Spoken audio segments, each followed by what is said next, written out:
gee, okay. Roll call. James Finner. Here. Ms. Rose Angalia. Here. Jean Sean, here. Ms. Jan Mullins. Yes, sir. Good to go. Mr. Carl Hobbs. Here. Mr. John Allen. Here. Mr. Kyle Denton. Here. Tonight, I believe we have public comment, and we have 4 speakers. I'm going to take them in the order that we received them. I have Mr. Mark Hartig. I would like to say we have 3 minutes. We have 3 minutes for public comment, and this is for public input for the community. And just courtesy to remind the board, this is not a public event. And board members, I've come before you because I've read probably a lot of misinformation. And some of the people that have written it, they've not taken the time to know what's going on, and I wish they would. I'm fully supportive of a living facility like you're asking or you're seeking to build. My mother's in one. I know some people that are in one. They're fantastic facilities. The problem that I have with this information is they're going off on tangents that they have no idea what they're talking about. And I congratulate your chairperson for standing up to these people. I did that when I was chairperson of the Housing Authority. And I'm still on the board there, and I still work there. As a matter of fact, I'm a HUD occupancy and regulatory specialist. HUD has no interest whatsoever and never has been involved in assisted living or independent living. They're low income. That's what I run. You've got low income, you've got independent living, and you've got assisted living. So that's what you're going for, is assisted living, and I hope it makes sense to go ahead and do this. Hallettsville does need it. If you look at the figures, which anybody can find from the censuses, and look back, you can see anywhere the 25 to 54-year-olds, we've lost population. 55s and over, we have gained population here in Hallettsville. So I don't know how you can make the argument that it's not needed, because it definitely is. So just for, and I will make myself available in case there's any questions. I can address HUD issues and the misinformation that's out there, and I'll be more than happy to do so. On the list is Marie Day. Hello, my name is Marie Day, and I am standing up and speaking against this project, not because of we need a facility or not, simply because I don't believe it's government's role to be a landlord. Excuse me, Marie. Yes, sir. You were going to speak on. Yes, sir. Well, we And can I stick to am. the topic. And I am. We'll stick to the topic, please. And I am here to say that I have been told by Mr. Finner and Mr. Bowen that this board wants to lease the property. Hold it, whoa, stop, please, ma'am. You The submitted email. So your yes, the emails. topic was Yes, was district and email. yes, sir, absolutely. Okay. And that's what I'm speaking of. If you'll allow me to speak. Okay. All right. So so I did an open records request, and I have before me an open record, an email, and I did it on the emails about this project. And from Justin Yarmark, he says, and I quote, this was dated Monday, July 17th, 2017. I have seen the back and forth about the board wanting to do a ground lease instead of selling and or becoming an equity owner in a project. I think, but it's worth discussing many of the issues related to the lease concept. The biggest being that as a leaseholder, you lose your rights to the senior note holder, in parentheses it says construction lender, as they have priority lien position, and the leaseholder must name a sales price in case the operator or project fails, and the bank must take over the project. My suggestion is that the hospital has greater rights and control as an equity owner / cash seller. We can make sure that the hospital is insulated from debt risk as an equity owner, and the hospital can have a measure of more control. Leasing should not be. Thank you. I speak in favor of leasing the property. Background, I'm a 52-year trial lawyer. I'm on several boards and have been on several boards, including retirement facilities in Houston, Holly Hall, and 2 or 3 others, all charitable institutions, and not necessarily government institutions, but charitable as far as church supported and so forth. Financing this type of a facility is very difficult. In all of the instances in the institutions that I've represented, Holly Hall, if those of you are familiar with Holly Hall, it's directly across the street from the Astrodome. And it was formed in 1947 when the Texas Medical Center was evolved by the very wealthy people in Houston.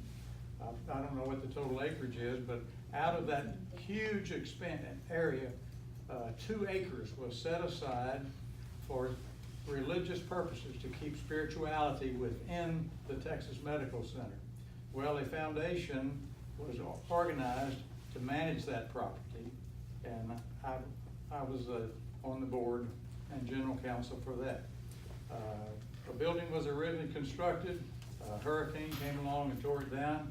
We never had enough money to do anything other with that. The Methodist Hospital is adjacent to the property. If you've been in the Texas Medical Center and you drive down, you see Baylor College of Medicine. That's on the east end of the property. Methodist Hospital is on the north end of the property. So it's 2 acres sitting right in the middle. So what is that worth? I mean, there's no amount of money. When it was originally set up, there was a no sale provision put in there, so we couldn't sell it. So what did we do? We leased that property to the Methodist Hospital.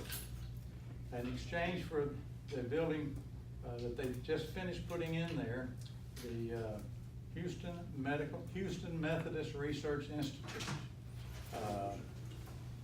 It's a research facility of the scientific advances in that thing are just out of this world.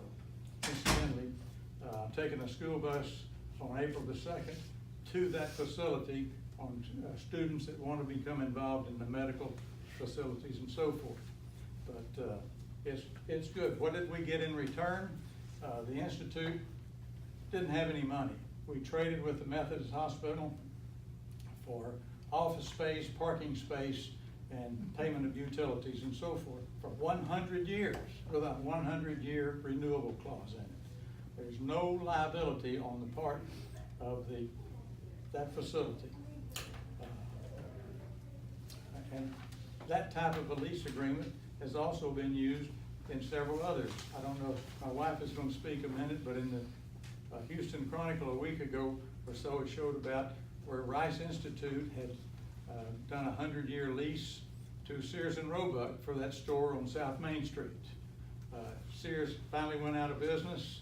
Rice took it back, and they're going to build a modern research facility on that. Time's up. Time is up. I've been involved in retirement communities dating back to 1958, when our family first went to one of the very first Sun City properties in Arizona.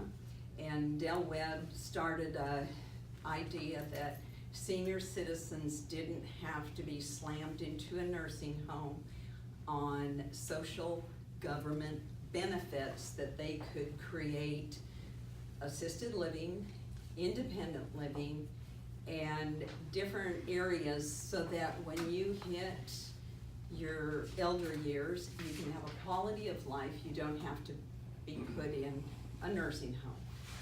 So what has happened, 5 years ago, my mother broke her ankle.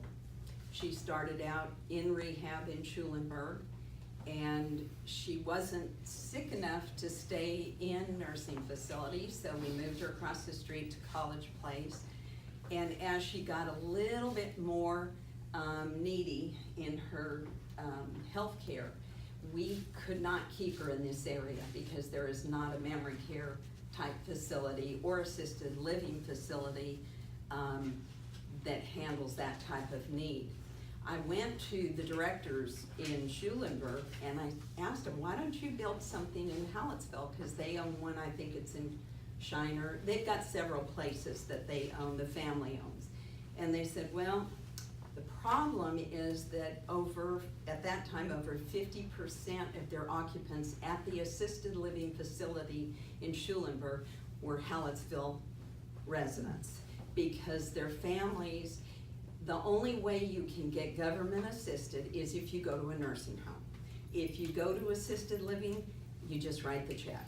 And right now, I'm writing a check for about $6,000 a month for my mother's care in assisted living that I would much prefer to pay the facility here in Palletsville than to be driving 250 miles a week, because I go back and forth every week. And I just think that seniors deserve, they've worked hard, there's no reason their ranches and farms ought to be sold, money given to the kids, and then mom and dad are slammed into a nursing home. So I think it's more elder respect, and it's something that this community needs. And there is no government assistance to be there. If you go to the nursing home, that's a different story. But if you go to assisted living, it is not subsidized by your Medicare. Thanks, Bruce. Our minutes. I'm sure the board has reviewed them. They've seen them in the packet. Any comments or questions?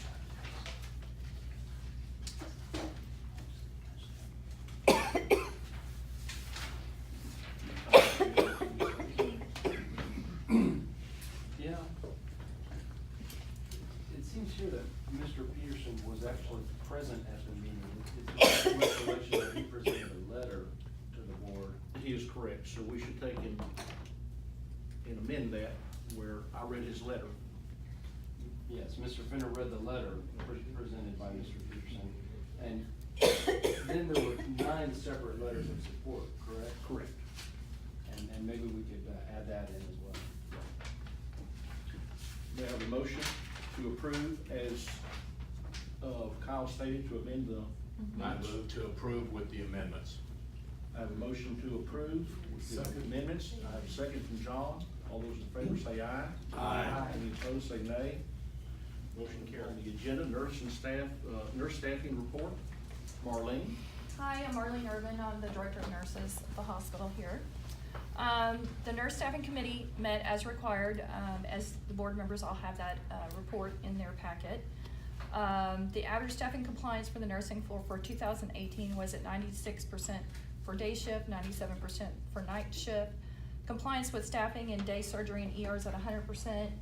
Agency usage for the nursing floor was at 7.23%, and the ER was at 1.83.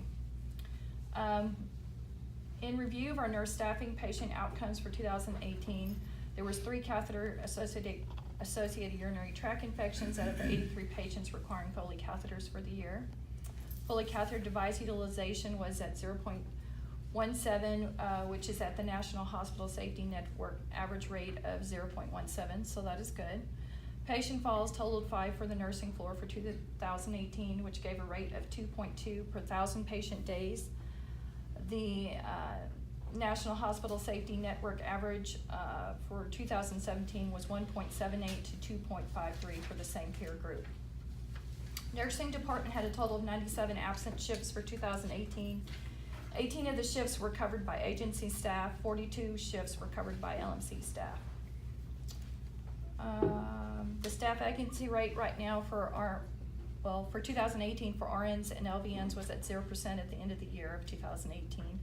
And there was only 1 nursing injury with no lost work days.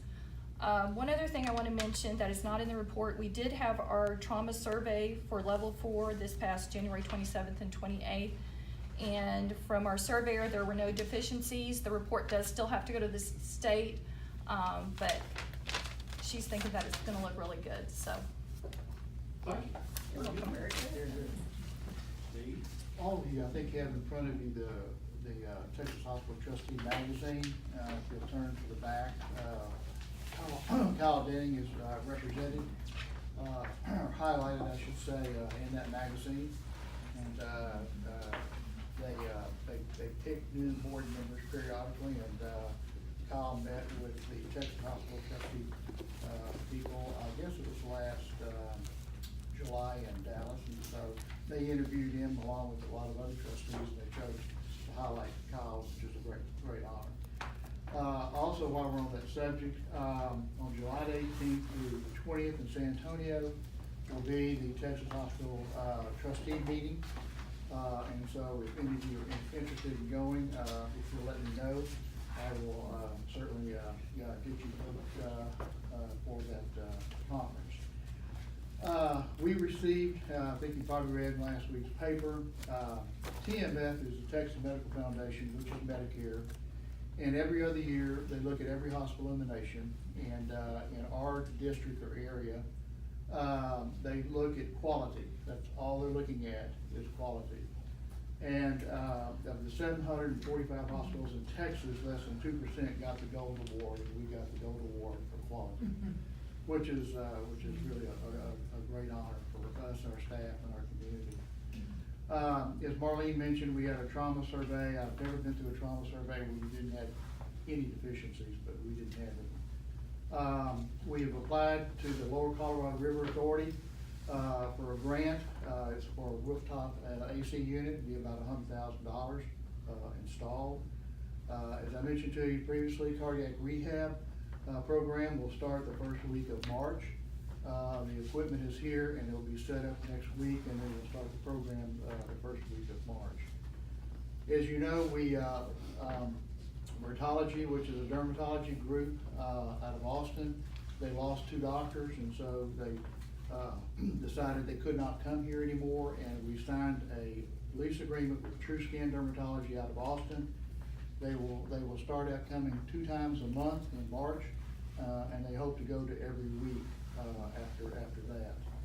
We've entered into an affiliation agreement with the University of Texas Arlington for nurse practitioner student rotations, and we signed that agreement about 2 weeks ago. We were using a radiology group out of Houston, West Houston Radiology. They merged with another radiology group.